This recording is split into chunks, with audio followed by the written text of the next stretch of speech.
for coming today.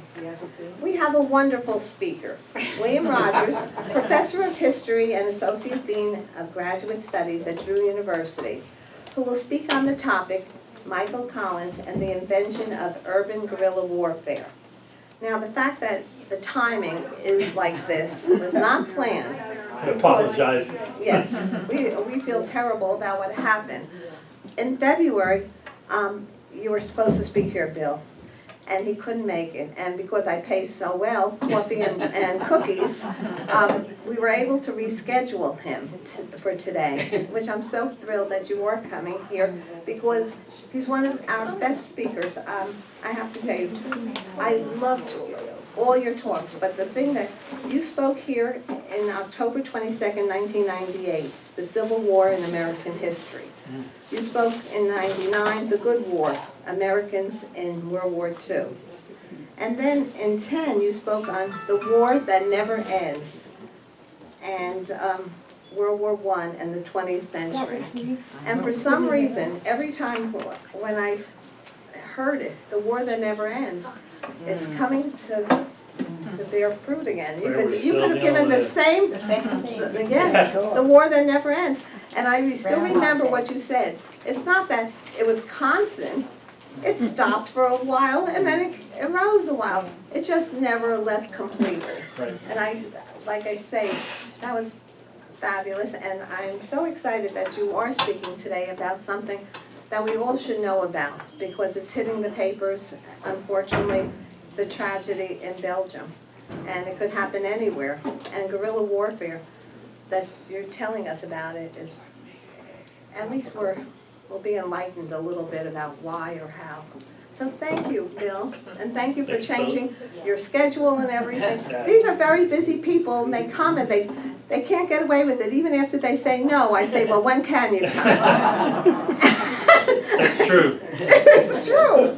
So I really appreciate it, and you. And before we begin, I always thank all of my fellow friends and librarians for all of their help and support for these wonderful programs. I couldn't do it without Brent and Shanice and everyone upstairs. It's a collaborative effort. So now, please, we have a lot to learn, and let's give a very warm welcome to our very special guest, Bill Rogers. Thank you very much.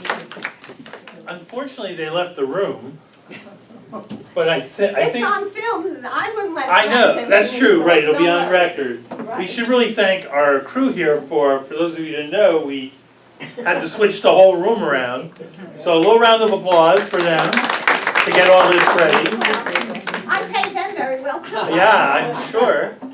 Probably just as much as you pay me. Right. But I didn't even bother bringing paper, which probably guaranteed we had a snafu. I do want to say two things right at the outset. We can talk at the end about similarities and differences from what I'm going to talk about with Micheal Collins and what's going on, what had just happened in Belgium and other terrorist attacks. Because there are similarities, but there's also differences. And the other thing I would point out is, and this is one of my favorite comments, I am not a relativist. I don't think, it's not that I don't think there are any eternal truths or values. But on the other hand, the British called George Washington a terrorist.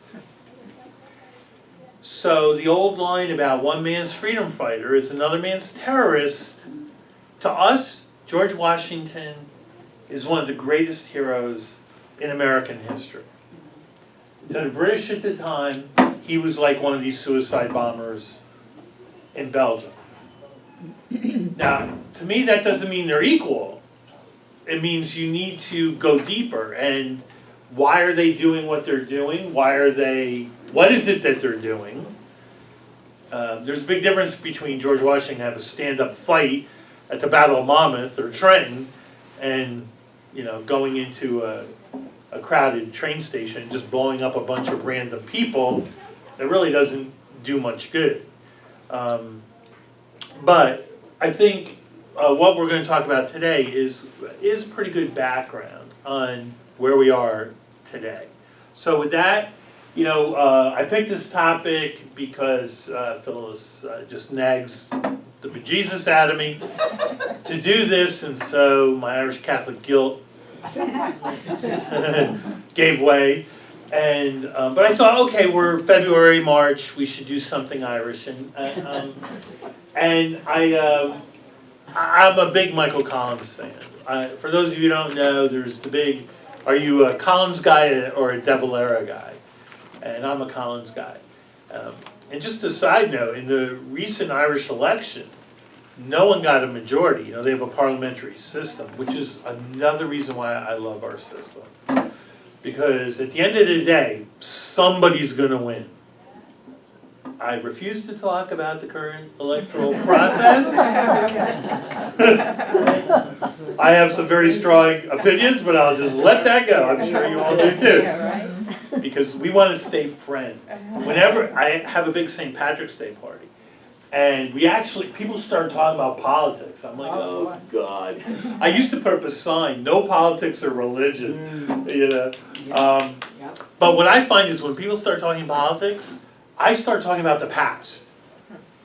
So when people start talking about Trump and Cruz and all this stuff, I say, well, this is very similar to what was going on with the Whig Party. The Whig Party in the 1850s. And people are like, oh, really? Because most people have no clue who the Whigs are, and I can pretty much say anything. And I'm not insulting their guy, even though I kind of am, but they don't really know I am, and we just keep it safely in the past with all the dead people.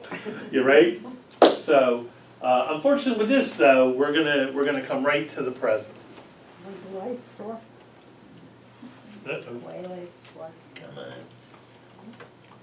So this is Micheal Collins. His nickname was the Big Fella. In the poll the Irish Times did in 1999, he was voted overwhelmingly the most important Irish figure of the 20th century. And that's pretty amazing for a guy who died in 1922 at the age of 32. And De Valera, who went on to be the Taoiseach, the Prime Minister, for many, many years, and then the President, unlike our President who's both head of government and head of state, so, when there's a wreath laying, President Obama or whoever the President is does the wreath laying, but he's also a politician trying to get things done. In Ireland, the President would be the wreath layer, and the Taoiseach, the Prime Minister, is the one who's trying to do political things. So, De Valera had this long, long career, and he barely scored like 4%. Collins was -- by a mile, and #2 was Bono from U2, far down the list. So, currently in the Collins-De Valera debate, Collins is way ahead. So, how do we get to a point where I can say that he invented urban guerrilla warfare? There's very few pictures of Collins. One of his genius moves was to hide in plain sight. You saw the picture of him there with the bicycle. That's how he got around Dublin. It would be as if Osama bin Laden was riding around Washington, D.C.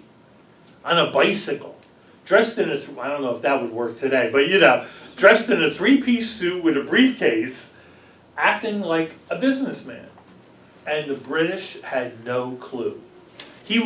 Just for fun, he would go up to British officers and ask them if they had a light to light a cigarette. And they had no idea they were looking at the most wanted man in Ireland. So this is one of his famous quotes. It's excerpts from a speech, a famous speech. Give us the future, we've had enough of your past. The history of Ireland and England in a nutshell, the Normans showed up in 1169, and they're still there in Northern Ireland.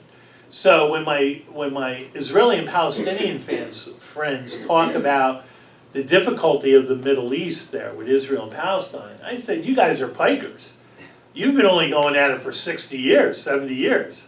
The Irish and the English, 800 years this thing has been going on. And knock on wood, the peace seems to be going very, very well. Give us back our country to live in, to grow in, to love. Hard to argue with that. So this is just a quick map of Ireland, for those of you who are unfamiliar. At the time of Collins, it was very rural. There were only 2 cities of any size, Belfast up here in the north, and Dublin City right there. The 3rd biggest city, Cork, down here, was much, much smaller. Very agrarian. So who was this guy, Micheal Collins? One day he'll be a great man. He'll do great work for Ireland. Micheal Collins' father said this on his deathbed about him when he was only 6 years old. He came from a big family, lots of brothers and sisters. And then, again, this is another quote that I think kind of exemplifies him. He was tireless, endless energy. The course of life and labor reminds me of a long journey I once took on the railway. Suddenly there was a breakdown ahead and passengers took the event in various ways. Some of them sat still resignedly, that would be me, muttering under my breath, and never said a word. Others again went to sleep. Those are the really calm people, right? All right, chance to snooze. But some of us leaped out of the train and ran on ahead to clear the road of all obstructions. That's Micheal Collins. And there he is. There's little Michael with his mother and his grandmother, and his sister Mary and his brother Johnny. So pretty typical rural Ireland upbringing. He's from Clonakilty. Actually, he's outside, a farm outside in County Cork. Basically, as we say in Ireland, in the back of beyond. Oops. A little too heavy there with the touch. So he's born in 1890, and typical post-famine Ireland. Before the famine, the Irish married young, and they had lots of kids. Because of the potato, you only needed about 3/4 of an acre to survive. And so that was pretty easy to do. When your kids came along, they would get, you would give them, or they could lease 3/4 of an acre, and they could start having kids. And, as long as the potato didn't fail, all was well. Well, after the famine, that went away. And this is why America's full of Irish Americans, and why the American Catholic Church, even up today, is actually really an Irish Catholic Church, although that's changing. Because in a family of, let's say, 6 or 8 kids, the oldest son got the farm. Eventually, when the father died or became unable to carry on, the oldest daughter got a dowry to get married, and all the others were just out of luck. And that's why so many joined the church.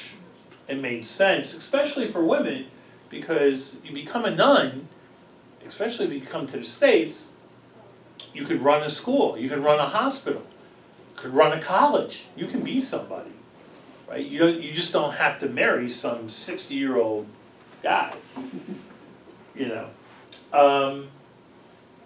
So it was very common, and so if you were the senior, the oldest son, you just had to basically sit around until your father died or became incapacitated. So, Colin's father was 60, and of course that happens today, but now it happens more out of choice than societal forces like this, where a 50 or 60-year-old man is marrying a 20-year-old girl. Comes from a large family, and this is very key, and this is no news to any of you. Our belief systems are dramatically formed when we're little. From our parents, family friends, the larger, our extended family. And in Colin's case, 2 people, by his own admission, played a very big role. The local blacksmith and a local headmaster, who basically filled his head with tales of Irish independence. and all the rebellions that had occurred over the centuries. And so by the time he was a high school age kid, he was a nationalist, and he wanted the English out of Ireland. After he finishes with school, he joins the civil service in London, and in London he joins the GAA, which is the Gaelic Athletic Association, which was both a sports organization for Gaelic football and hurling. That's a whole nother lecture. Which had experienced a rebirth in the 1870s and 80s as an expression of Irish culture, along with the language and the poetry and the theater, as the Irish were trying to reclaim their culture. But it was also a front for what we would call the IRA. Notice it says IRB. At that point, it was the Irish Republican Brotherhood. After the Easter Rising, it became known as the IRA, which I might mention in passing. The 100th anniversary of the Easter Rising is next month, and so that's another reason why I thought this might be a timely topic. So he works in the civil service for a while, goes to London, joins the GAA, is recruited into the IRB/IRA, and he gets a job in a bank. Oops. Oh, brother. That's all right. Just in case any of you missed it. So he comes back. He learns that there's going to be an uprising in 1916. So he comes back and is kind of a junior officer. How many of you in the 1916 Rising? How many of you have seen the movie Micheal Collins with Liam Neeson? Yeah. It's a very good movie. I mean, again, Liam Neeson. How can you go wrong? Yeah. And a lot of people gave them grief for putting Julia Roberts as his love interest. Oh, her accent's terrible. Oh, who cares? She is a great actress, and but historically, it's pretty accurate. There are some Hollywooded up moments, but that happens, in the best historical movie, because they got to get the drama. I'll never forget, if you've ever seen the movie We Are Marshall, about the Marshall football team, the plane crashed, and the whole team was killed except for 3 or 4 guys who hadn't been on the trip, and they decided to continue the team the next year. And in the second game, they actually won. And when the director, I saw an interview with the director where he said, I just assumed we were going to have to come up with this dramatic ending to the game, because that's how they were going to end the movie, with them winning this game after all this tragedy. And he said, until I watched the game film and realized if I wrote this, nobody would believe it, because it was this dramatic win on the last play of the game. But you can see, he had already made up his mind. He was going to Hollywood up the truth. So it happens in almost every movie. So Collins was an aide-de-camp to Joseph Plunkett, one of the signers of the Easter Proclamation. GPO is the General Post Office. If you ever go to Dublin, I would highly recommend you go by. You can still see all the bullet holes in the pillars.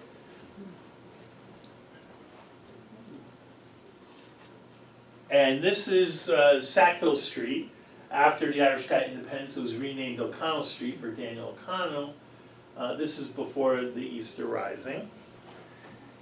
And I think I have, no.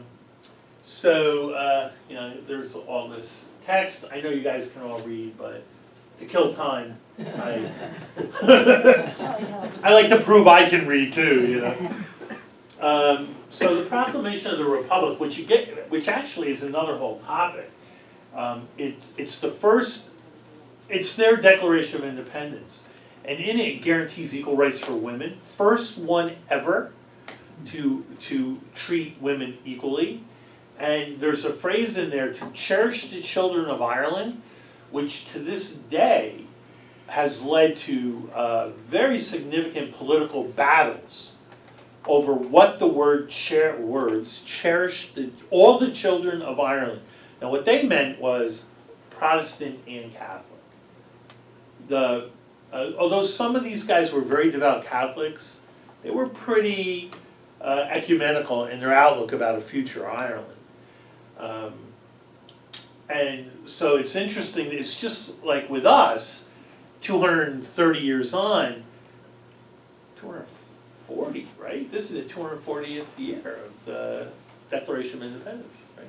Yeah, 40. We still are having debates over what does all men are created equal mean. Exactly, you know? And clearly, if we got those guys in Philadelphia and brought them to today, I think they'd be very surprised that it means people who are disabled. Because now we have to make buildings accessible. You know, things like that. You know, the definition of equality keeps evolving. And similarly with Cherish the Children. It's a very interesting document. So Patrick Pierce, he stood on the steps of the GPO and read it out. About 8 or 15 people were walking by because it was the post office. And in Ireland, and as in much of Europe, for us, the post office, we go there and do postage things, right? In Ireland, England, and a lot of Europe, the post office it's the place you go to do all government business. So that's where you would go to get your welfare check or your dole check. That was where you would go to sign government papers or file for this or that, you know. So it was a center of, their post offices are much more the center of local activity than ours are. And you know, 8 or 15 people stood out there and go, what is this guy talking about? You know, on Easter Monday. So, and there it is. This is just a painting of the fighting in the GPO. They lasted almost a week. And it was a major mess up. It was called, then it was called off, but then the really hardcore guys said, no, it's on. So Patrick Pierce, as the leader, and most of them knew it was going to fail, and they figured they would either die in it or be executed. Planning on being martyrs to the cause. Which again, when you think about what's happened in Belgium or, you know, 9/11, it's, you know, Patrick Pierce talks about every generation has to rise up with a blood sacrifice, and even Thomas Jefferson, right? In that stupid quote where he says, every generation or so, the tree of liberty must be watered by the blood of patriots. Of course, Jefferson never fought in the Revolution, so apparently it wasn't his blood that needed to water the tree of liberty, somebody else's blood. But so that's the burned out interior. The building was basically destroyed. It took them about 10 or 15 years to rebuild it. But they rebuilt it basically exactly as it was. So here's the timeline. The reason why I put 1914 up there, for those of you who were here for my World War I, the war that never ends. Well, World War I, and you know, there's a famous phrase in Ireland, England's calamity is Ireland's opportunity. And again, the IRA, I'm going to just refer to them as the IRA to make it simple. They saw as World War I developed into this quagmire, that it was an opportunity to take advantage of the British being so distracted. So there's the Easter Rebellion. It's a miserable failure. The vast majority of Irish people are opposed to it. Until what? Anybody know what the British did that turned most of the population a 180? They tried the leaders by military tribunal in Kilmainham jail, took them out and shot them. Big mistake. They made them martyrs. And several stories. One of them was married the night before. They let his wife spend like 2 hours with him with a guard in there, with a guard in the cell. Willie Pierce, Patrick Pierce's brother, was shot just because he wasn't even an officer. He was like a private. But they shot him because he was Patrick's brother. It was just vindictiveness. And so within 2 or 3 weeks, much of the country had done a 180. They overreacted. And I think this is kind of a lesson for us. When you overreact, you just make more terrorists, right?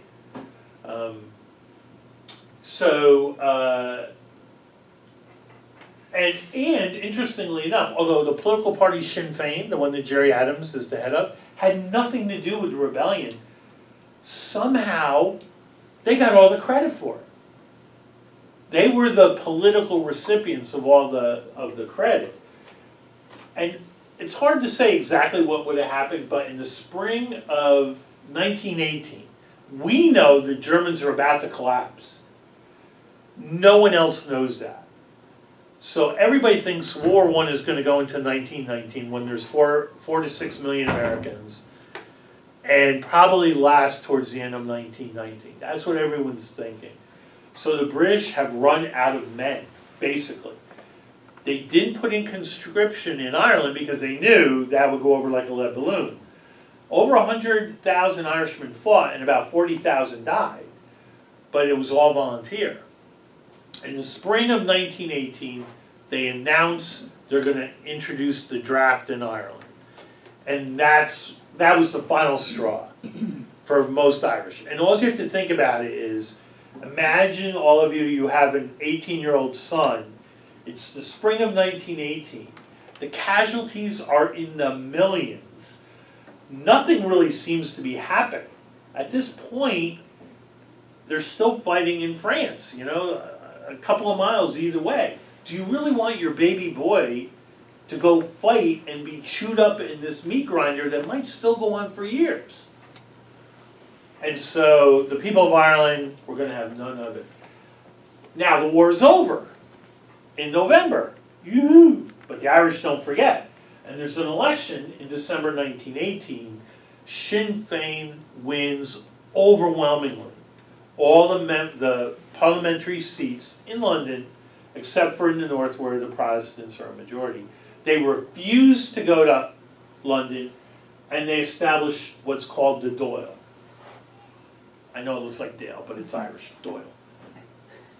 And the Dáil basically says, we're the legal government of Ireland. We were elected by the people of Ireland, and they sit in Dublin, and the British have no clue what to do.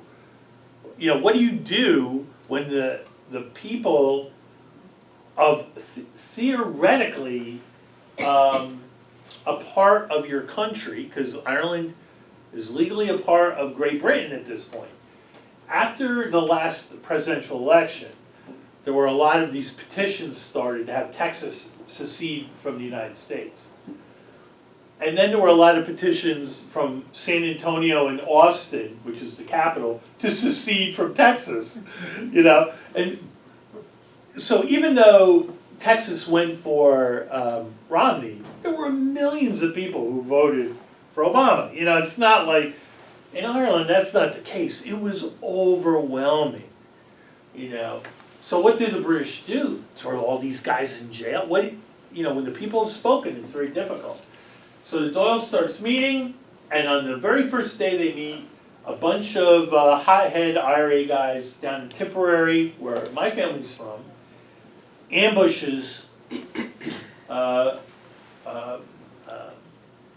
police patrol to get their weapons, and the war is on. Bloody Sunday, which is the first Bloody Sunday, is when British troops go into Croke Park, the big national stadium in Ireland, still there, and shoot it up and kill a bunch of people because they're very upset. After a couple years of war, you can see 2 years and a few months, there's a ceasefire. Because the British realize it's kind of like us with Vietnam. We could have beaten North Vietnam anytime we wanted to. We would have had to have invaded them. And we weren't willing to do that. But if we had, it would have been over. And the British know the same thing. They could send a couple 100,000 troops to Ireland and it would be over, but the British people don't want to do that. They don't want to do that. Remember, World War I is just over. So in December, the Anglo-Irish Treaty was signed, and the last British forces leave what's now the Republic in December of 1922. So that's kind of the timeline, the key dates. All right, so what's guerrilla warfare? Guerrilla warfare, Micheal Collins did not invent guerrilla warfare. It's how we defeated the British, basically in the Revolution, right? It's irregular, it's not a big stand-up fight. Relatively small groups, often including but not limited to armed civilians. You raid a place, you kill a few, you capture a few, you get weapons, etc., food, horses. So ambushes, sabotage, raids, right? Always the element of surprise and extraordinary mobility. This will only work if the people will hide you. Mao Zedong had some famous phrase about guerrillas are fish who swim among the sea of the people, or something like that. As long as the people will lie for you and cover you and feed you and take care of you, it's extremely difficult to beat guerrilla warfare. As we found out in Vietnam, we lost about 60,000 men and women in Vietnam. The Vietnamese lost about 1 million. That's 20 to 1. By any standard, we won. We never lost a battle in Vietnam above platoon level. But we weren't willing, the American people weren't willing to keep taking those losses for what? What was the point? So you strike a target and get out of there, no confrontations, go after small and vulnerable groups of soldiers, and enemy resources are a key target. You raid a police station, steal the weapons, the ammunition, any intelligence you can gather. Historically, it's been rural. But in the 20th century, rural insurgencies really had failed miserably, because the world had changed.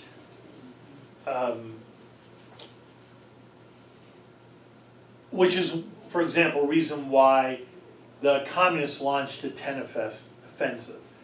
And I think most Americans thought maybe the war was over when they saw those dead bodies of Viet Cong guerrillas in the American embassy in Saigon. Right? The government's telling us the war is almost won, and then you see these dead bodies in the American embassy. And you're like, how could it be almost won? What we didn't know was that virtually destroyed the Viet Cong. The North Vietnamese sacrificed the Viet Cong to make this bold political statement, but it worked.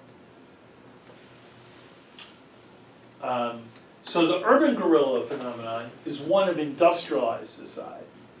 I remember during the debate over the Panama Canal, remember when Reagan was elected, one of the issues with Carter and the Congress were going to give the Panama Canal back to Panama, and Reagan was going on and on about how we built it, it's ours, and all this. And I remember thinking at the time, I read an article that said a worker dropped his glove into the gears, and the whole canal was shut down for like 3 weeks. Because obviously they started grinding, and they had to replace them and take it apart and all this. And I thought, what would one hand grenade do? One. If the Panamanians want the canal back, they can take it any time. And they don't even have to fight. They just have to throw a few gloves in, much less explosions, right? And I thought, we need to use our brains here and get the best deal possible. And we gave it back, and has it really mattered? We still use the Panama Canal. And if anybody threatens it, we're going to go defend it. So, and Panama will be calling us, hey, Uncle Sam, come help us. So that the whole evolution of technology and industrialization changed the vulnerable targets, right? It used to be out in rural areas, now it's urban areas. And really, Micheal Collins was the one who recognized this first. So this is a picture, they're in Stafford Jail in Wales. After 1916, they took all the prisoners and a couple thousand other men who had nothing to do with it, but they just rounded up people. And this is a picture of Collins with all these other guys. And it really became the university of, you could call it terrorism if you want, because somebody in there would know how to make bombs, and he would teach other people how to make bombs. And somebody else would know how to forge, and so it became the school of guerrilla warfare. And it's here that Collins started thinking about all these previous uprisings and how they all failed miserably. And the reason why they failed is because the Irish, like in 1798 and 1848 and 1867 and in the Easter Uprising, they get up in public and say, the war is on. And the British have overwhelming force and defeat them easily. And so Collins says, this is ridiculous. We need to fight like a weakling. We cannot stand up and take on the British face to face. So this is what, right. So how do you defeat the most powerful country in the world? First, they do use traditional guerrilla warfare. Most of the Irish War of Independence was fought in the Southwest, Tipperary, Cork, and Kerry. There were counties that had almost no activity. That was the hotbed of nationalist feeling, and they were very successful. But then Mick came up with these other additions. Go after the police. So you or your husband or your son is a policeman, and he gets a letter in the mail, or a couple guys come see him in the middle of the night and they flip a bag over his head and they say, Tommy, either you resign or shh, this is your warning. What do? Many, many, many of them resigned. To them it was just a job. They were going after, burglars and, jaywalkers. They didn't sign on to be part of a war against their own people. And so not all of them resigned, but many did. Same thing with prosecutors, judges. In other words, they were attacking the system. How many American police officers or judges, if they got a letter like that in the mail, would resign? They'd be like, come and get me, right? Because once you do that, the whole system starts breaking down, but they were not invested in it the way our folks are. Basically make it a war of retribution. So, if they do X to you, you do 2X to them. Right? So, it is, an eye for an eye leaves everybody blind.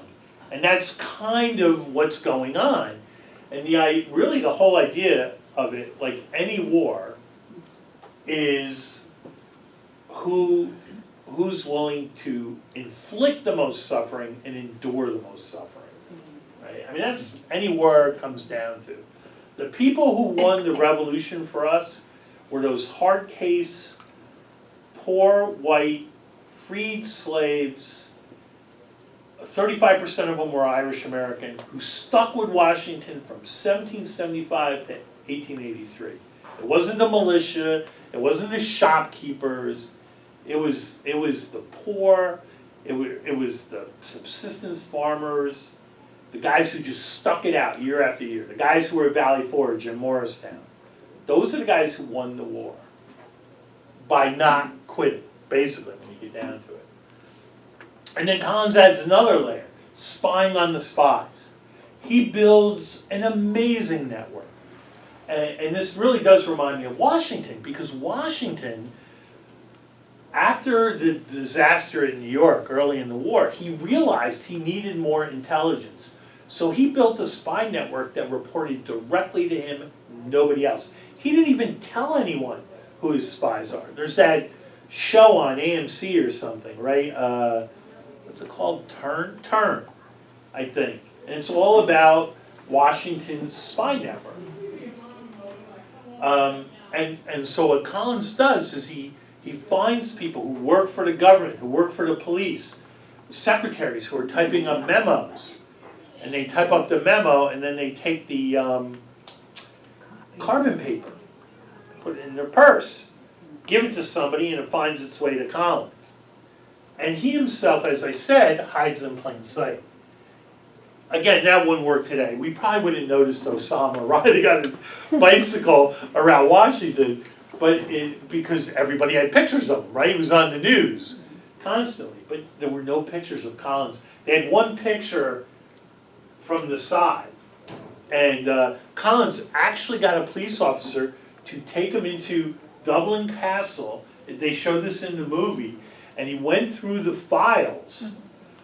He went through his own file. Came out to be like Osama, getting into the CIA and deleting the file on himself. It's like, you know, again, you wouldn't believe it. If Hollywood made it up, you'd be like, this is ridiculous. But he did it. The guy he had nerves of steel.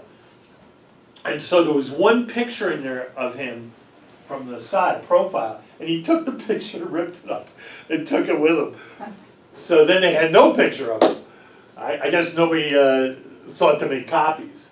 So but what he realized from that was they were building these dossiers on him and all the other leaders in the War for Independence, and that's when he really launched his effort to get spies and information. And they started even while they were still interned in Wales. This is just a picture of Micheal Collins and his best friend Harry Boland whacking a Hurley around in Crow Park. Right? Dressed in the suit, just fooling around. Again, can you imagine Osama going having a catch at Citi Field? You know, but that's what he's doing. And nobody even knows he's there. So in April, remember the war starts in January. In April, this is again the next step. He establishes an elite assassination unit. Right? War is about killing, which is something that people often forget. The purpose of having a war is to kill people, which is why it's a very unpleasant business. So they were either known as the Squad or the 12 Apostles. Those were their nicknames. They were all single men, young, and they could quit at any time. And their job was to, one, catch British spies, and two, if there was a judge or a prosecutor, somebody who wouldn't quit and kept sentencing IRA people to jail or whatever, to, in the end, kill them. And you didn't have to kill too many before the next judge who got the letter said, you know what, I think I'm going to become a bartender, or you know, something where people are not shooting at me. And then Bloody Sunday, the British brought this group of hard case operatives from the Middle East. They were all British, and they were known as the Cairo Gang because that's where they had been, working against the Arabs who wanted their own independence. And Collins learned that they were coming out to assassinate him and all the other leaders. So it was a race. Who was going to get it first? And what happened is the young girl who cleaned the rooms of the leader of the Cairo Gang, the guy left the list of the men in the gang and their addresses in Dublin where they were staying in the waste paper basket. She got it, knew immediately it was important, took it to, I think, her boyfriend, who was in the IRA, who got it to Collins. And Collins saw that and realized it was them or us. So on Bloody Sunday, at the crack of dawn, the squad goes and executes 17 or 18 of them. The British are so, by execute, they just, I mean, it's very dramatically shown in the movie. You know, people with their, you know, in bed with their girlfriend or taking a bath or, you know, it's just, it's, you know. So the British are so angry, but they don't know who to strike at. Right? Who do you strike? It's like us with Belgium. What do we do? Who do we get? How do we get even for 9/11 or any of these terror attacks? So what the British do is they go into Crow Park and just shoot people up with a machine gun, which pretty much assures that you just made another 10,000 people willing to fight and die and give Micheal Collins money. Because they were just at a Gaelic football game, and it had absolutely nothing to do with what happened. And so this is a picture of Bolin, Collins, and De Valera. So one of the reasons why I love Collins, like Washington, I guess you can tell I like Washington too. So yeah, he was a soldier, but he was also the intelligence chief, so he was the head of the CIA. He was the military commander, so he was like the head of the Joint Chiefs. He was the minister for finance, so he's like our secretary of the treasury. He's the one who came up with a bond drive in America that raised millions. One of the key things that convinced the British to give up was that the Irish government, that didn't really exist, except for Micheal Collins and his associates, was able to raise millions of dollars from Irish Americans. It kind of says that you're a government. People were buying bonds from the Republic of Ireland, even though it didn't really exist. He was, in fact, the president of Ireland, de facto, even though De Valera was the head of the IRA. Also, like Washington, who was constantly reading books on a wide variety of subjects, so did Collins. So we know he commented on Shaw's latest play, how the Swiss organized their army. He loved Benjamin Franklin, and he loved the proposals he made for dealing with the Loyalists after we won the Revolution, because Collins was already thinking about, what do we do with the Protestants? They're not going to be thrilled about an Irish Republic. How do we get them to go along with it? How do we make them part of this new country? Or the latest issue of Popular Mechanics. He was interested in everything. And that's just a really attractive kind of person. These are the members of the First Dáil that were elected in that the December election. And then the British call for a truce. Basically, they cry uncle. Foolishly, De Valera overruled Collins, and in July of 1921, he orders an attack on the armory, like a not a raid, but an attack. And the IRA loses a lot of their best men. Many are captured or killed, wounded, and Collins famously said later that we could have lasted another week or two if the British had only known it. So, and see, De Valera was of the old school. Let's make the grand gesture. Let's show that we're a real government. And Collins was more like, let's win. We'll make grand gestures later. Let's win. Because the grand gestures don't work. But the British didn't know that. They want a ceasefire. And De Valera, who should have gone as the president, sends Arthur Griffith, Stack, Barton, who's the Lord Mayor, Count Plunkett, Erskine Childers, and Collins. And Collins kept saying, which is well portrayed in the movie, I can't go. He said, once I go, they know who I am. If I go, we can never start up the war again. We will have lost our biggest bargaining chip. If you go, you can always say, wait a minute, I got that madman Collins sitting there, and he's never going to agree to this, and he's going to start the war all over again.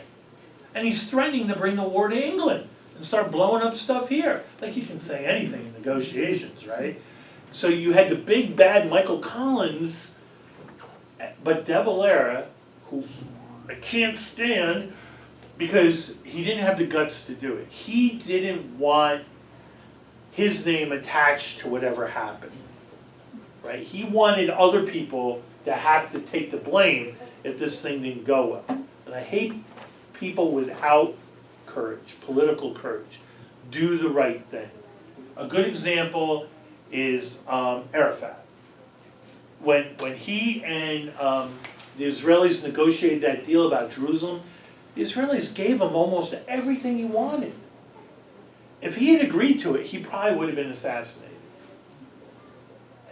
But I'm like, dude, this is your chance to get peace. You know, it comes once in a generation. And he didn't have the guts to do it. And he's dead a couple years later from cancer anyway. You know, do the right thing, which is what Collins did. He could have refused to go, but he went because his president told him to go. The deal they got was not that great. It was good, but not that great. And the two big problems were, okay, partition, so temporarily, you know, almost 100 years, Northern Ireland would remain part of the UK, and everybody in Southern Ireland, which was going to be known as the Free State, would have to take an oath to the king.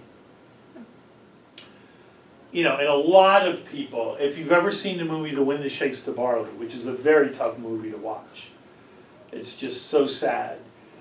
I've never seen this in a movie. They have about a 5-minute scene when, after the treaty comes out, where guys on either side, some are pro, some are anti-treaty, they debate it.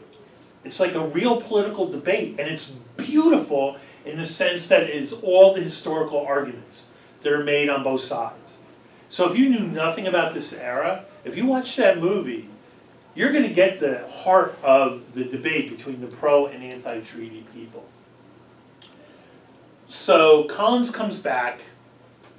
He famously says after he signs it, "I've signed my death warrant," which is why I'm so angry at Arafat. You know, because Collins did it. Washington did it. Washington signed the Declaration, right? He's, you know, that big old George. He risked everything for us. And so when people don't do that, when they have it in their grasp. So it goes to the Doyle, and De Valera, the schmuck, opposes it. So he stabs these guys in the back. They've negotiated. At towards the end, Churchill basically says, and not a fan of him either, he basically says to Collins and the other guys, if you don't sign this deal, we're going to send a couple 100,000 men. What's Collins going to do? What are they going to do? You take half the loaf, right? Isn't that politics? You get the best deal you can get, and then you come back and you fight another day, right? And try and get more, which is exactly what happened in Ireland. And it's still happening. So there's a vote in the Doyle. The vote is 71 to 67, I think. It passes. And De Valera, instead of saying, okay, the people have spoken, he walks out. And this leads directly to the Civil War. Now they have a plebiscite, you know, a referendum. It passes overwhelmingly. Something like 70% or more of the people vote in favor of the treaty. And this is one thing I've never been able to understand about the anti-treaty people. They launch a civil war when 70% of the people are against you on record.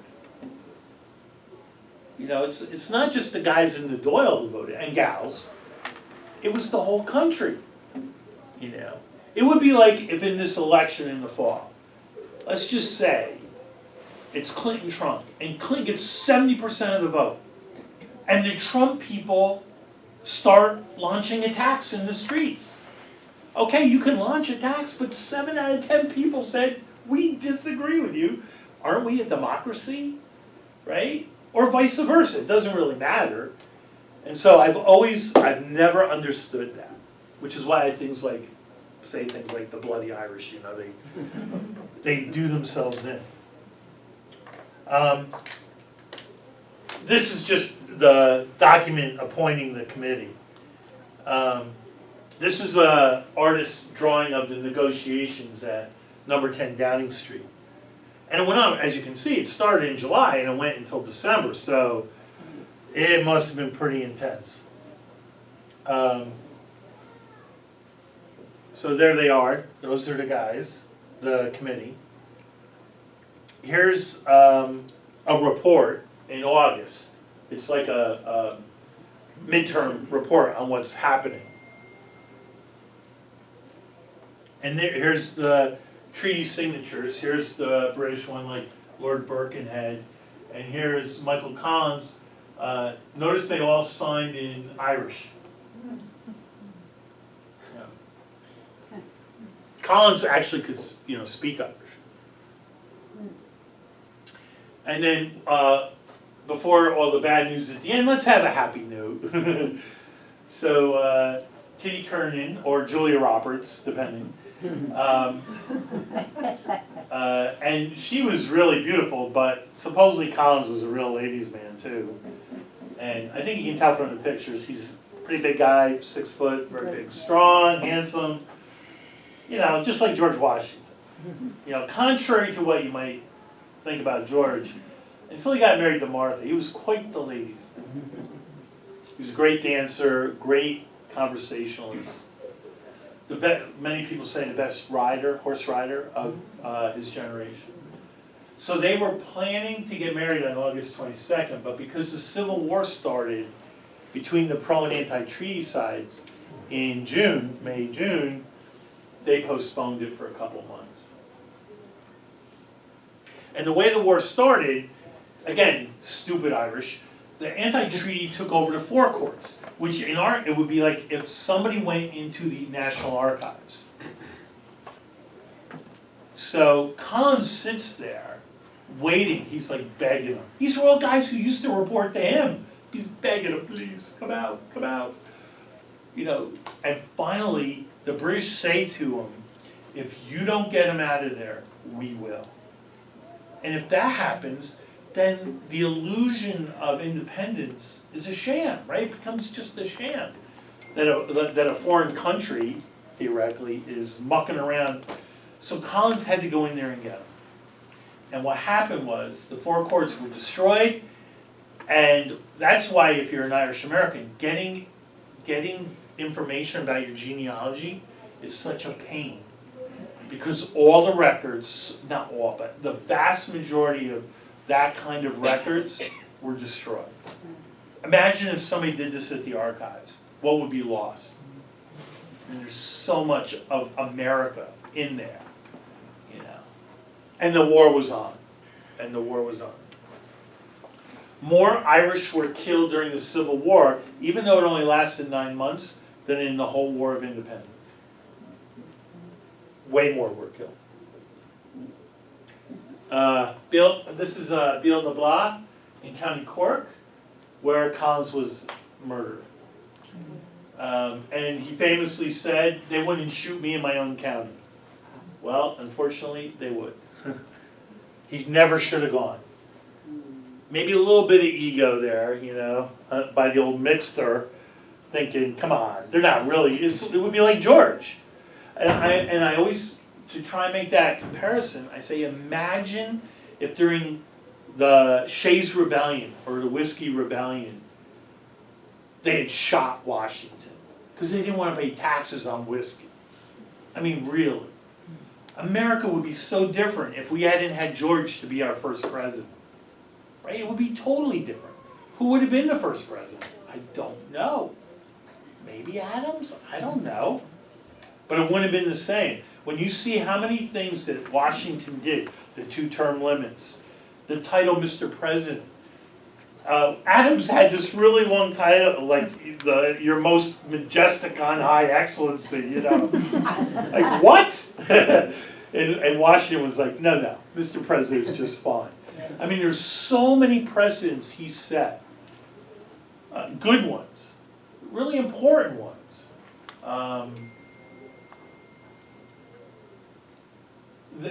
That without him, who knows what would have happened. And they lost Collins. So here's the memorial at Beal na Bla in County Cork. It's just this rural road. I've been there several times. It's so sad. It's just so sad. It's kind of like going to Ford's Theater with Lincoln. And you're just like, I wish I could go back in time, you know, and shoot John Wilkes Booth. Or at least tie him up or something, right? Like, but there's nothing we can do about it. So the partition, just again, so this is the part that stayed with England. Yes, thank you. And it's not all of Ulster. It's only 6 of the 9 counties, because if they had put Donegal and Monaghan and the other one, it would have been majority Catholic. And if you were going to have a majority Protestant state now, you would have to draw the line right here. Because over here is very much majority Catholic. So there's Collins' line in state. And this was a very big body blow to the Irish. 2 weeks earlier, Arthur Griffith, who was the president of Ireland, had died of natural causes. So in 2 weeks, they lost number 1 and number 2. And the Civil War will wipe out most of the best men of that generation. Most of them. And so what you're left is with the second team. What you're left with is people like Aaron Burr or James Monroe. You know, not Jefferson, not Adams, not Madison, not Washington, not Hamilton. You know, not the first team. And what follows shows that. So I have this in here where I do. This is actually a very recent picture of Collins. It was in a woman's attic for 90 years. And it actually is a little bigger, and it's not very good, but it's only a couple hours before he was killed. He had lunch at this hotel where he always stayed, and he left. And there's a song about Micheal Collins that if we had the internet all hooked up, I'd click on it, but you get the idea. Which one is he? Probably the one in the back. You know what? I can't tell. I couldn't tell. It's a little grainy here, but it's grainy in the original. And in the one I stole off the internet, it didn't identify him. It's got, I think maybe it's this one. It's kind of got the jaw, but.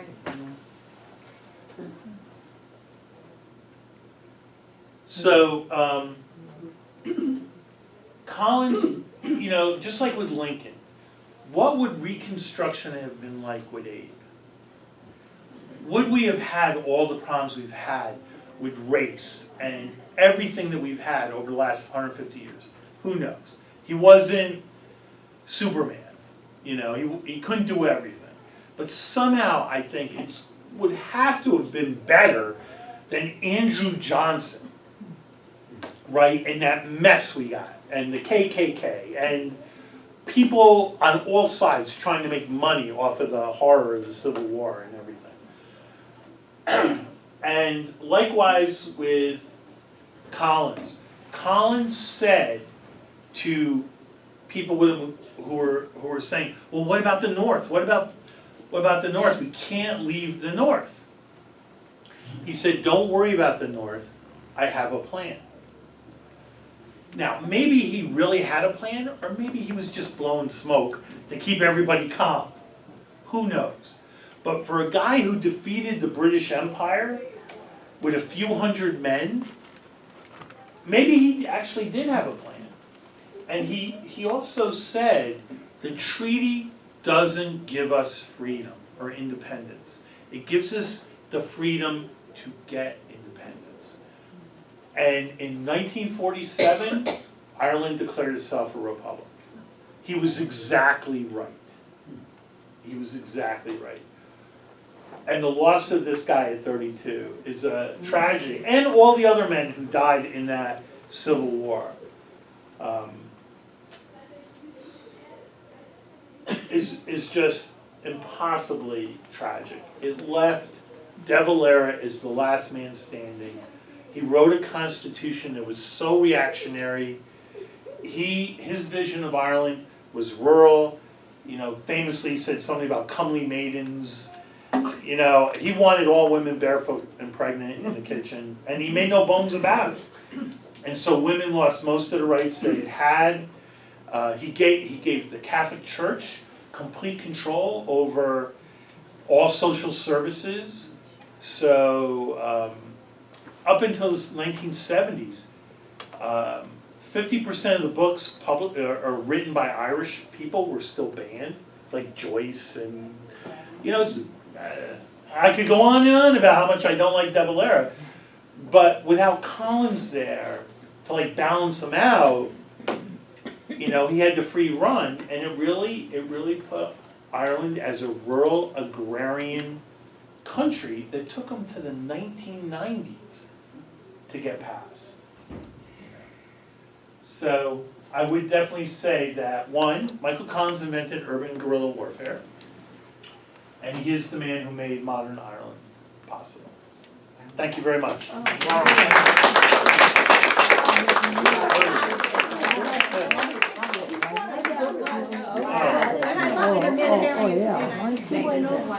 Well, that is my field. So, yeah, there's a couple questions, or we can talk a little bit about how it relates to today. Yes, ma'am. How and where do Yeah, I mean, I don't see of one Micheal Collins meet and formulate their plans? They would meet in hotels. They would rent. They would make up Somehow they companies. had to know Right. how did it happen. Right. They would rent office buildings. Someone had to be in charge. Well, no, you know what because Michael had all this money from the bond issue, people giving him money, and so they would set up a pretend company and rent an office, and they had multiple of them, and they would often meet in hotels. And the way they would get around is a lower level guy would go around and tell everybody, we're meeting at 12 o'clock tonight at the Shelbourne. You know, and they would keep a room at the Shelbourne, you know, room 472. So it's very low tech compared to today. You know, it was all by people going around on bicycles and walking. But it worked because if you don't tell the British, they're never going to know. Just a side question, did giving the rights to women in Ireland come before or after what was written in our Constitution? Oh, well after. Well after. Thank you. Yeah. Yeah. It's so amazing he died so young, and so did Martin Luther King died at 36 or 37. 39, yeah. 39. Yeah. Brilliant people who could have really helped their people. But your Yeah, it's talk a was shame. fabulous, and I appreciate your coming. Oh, you're very welcome. And I hope you all learned something. I just wanted to say that if anyone would like, we have some books from the bookcase, so you don't have to go upstairs, and the price is right, so please come take a look.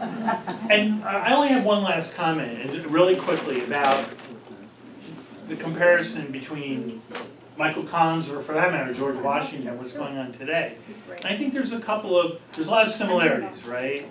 Clearly, if you talk to those suicide bombers in Belgium, you would probably get a lot of the answers that Micheal Collins might give you, like, get out of our country and things like that. But I think one of the big differences is Collins had a specific goal. Washington had a specific goal. And they were willing to do very ugly things to get it. I think with the modern terrorism, it's just such an amorphous goal. In fact, there really is no goal. It's almost just out of sheer frustration. They're frustrated because their governments are horrible. They're frustrated because the globalization of the world, where we meaning the modern world, is mucking with their culture. You know, we want to give women equal rights, how dare we? You know, and so their whole world, from their point of view, is under attack, and there's nothing they can do about it. But Right? they're not in their homeland. Well, we come and go, you know. No, they're in Belgium. Oh, right, because They're at that's, the World Trade Center. well, That's not, they're not, but Michael Collins was in we Ireland. did, you know, we did invade Iraq and we did go to Afghanistan and, And they can bomb so what? every And they single invaded soldier in Afghanistan. Afghanistan. And in fact, they want to invade the rest of the world. I don't see the equivalency there. They want the world to be holy and Come on. Sunday. Yeah. well, certainly, yeah, they'll say things like that. No. No, there isn't. But it's like such, you know, that's like, I agree with you, but it's such an amorphous, They know what thing. they want, and they tell you over and over Yeah, what they want. except- And it's not Western values. I totally agree with you. So, But there's 6 billion people who probably disagree with them. You know what I mean? It's not like Michael Collins who said, I want an independent Ireland. It's not like George Washington I want an independent, it's this amorphous, I am striking back at the people I blame for my woes. I'm not saying it's logical or reasonable. but But it's it's there. there. Yeah, Let's exactly. make that- But the thing is, if we have to cope with them, we need to understand them. Right. Which is what the British did not do with either us or Michael Collins, right? Shooting those leaders after the Easter Rebellion. It would be like if we took everybody at Guantanamo, lined them up on a wall and just shot them. That's exactly what George Bush did when he went and invaded Iraq. We're gonna go bomb Iraq, you bomb the World Trade Center. Iraq said, excuse me? I Well, mean, Yeah, that was I mean, not an answer. none of these things are simple, right? Right. And We there's have not no made clear- an attempt to understand these people at all. Yeah. What Well, attempt yeah. have we made to understand what they want? We really haven't. Yeah, and part of it is because we can't give them what they want. What do they want? They want a caliphate, they make it very clear. Well, you're No, they talking don't. about the tip of the spear. We're the- talking about the- the ones We that don't are know dictatorism. Right. But there are many millions, maybe hundreds of millions of Muslims who wouldn't blow anybody up, but who think things like Sharia law are fine, and that women should be in burqas, and we would disagree with all that, but they're not coming over here and blowing us up. So, Well, they're coming into Europe. no, I'm saying, no. Yes, they are. Individuals are coming, maybe hundreds or thousands. Over 1 million came to Europe. Right, but again, there's 1.5 billion Muslims in the world. Right. They're not all blowing people up. And nobody said that. No, that's what I'm saying. The issue is that what they want, we really can't give them. Because they're kind of at war with themselves. Like, I think our biggest mistake was getting involved in a civil war between Shiites and Sunnis, moderates and conservatives. How do we pick? How do we get, like, who are the good guys and who are the bad guys? I almost say let them slaughter each other, Exactly. you know, but we did get involved. We invaded Iraq. And so now we're in up to our neck, I think, yeah. I read recently that when Bush invaded Iraq, he didn't know the difference between Shia and Sunni. He had no idea there were two different factions. Well, I have to be honest, I didn't really know either. Yeah. But you're not president of the United States. No, I know. He could ask somebody, right? And you're not sending in troops to go and kill whoever happens to be walking by. Well, and here's like an interesting, just a little tidbit. We had a good number of Indian students from India at Drew, and when Bush went to India, he got massive acclaim. And I said to one of them, Kumar, I said, why is Bush so popular in India? And he said, oh, that's simple. He kills Muslims. Right. Right, you know, so like because, the Indians and the Pakistanis and Muslims and the Hindus, and I'm thinking, we have enough issues here to start getting involved in all these blood feuds that have been going on for 1,000 years, you know. But, there we are, we're in now, And we're making a major mistake when we talk about Muslims and when we're really talking about Middle Easterners. And that's a big mistake to do yeah, that. and yet, again, I totally agree with you. but that people are willing to kill themselves just to take out some unknown number of Westerners. And in fact, many times these suicide bombers are blowing up Muslims. Like, we barely even notice when there's a bombing in Afghanistan, Iraq. Who are they killing? Fellow Istanbul. Muslims. Istanbul in the last And week. you're thinking, Syria. you know, I keep thinking, Lebanon. what? But you're forgetting the other side of the equation. They're going to heaven. They believe that stuff, okay? That's their belief. Right, and what I would like to ask him is, how is this advancing your goal? Well, How is this advancing your goal? And so I don't think it's logical, right? It's a visceral reaction, To something. right? In other words, we have some very angry people out there, right? I keep going back to this when Obama wanted to pass Obamacare, and there's the elderly guy with a sign that said, "Keep the government out of my Medicare." And I thought, that is what's wrong with America. And that is everything that's wrong.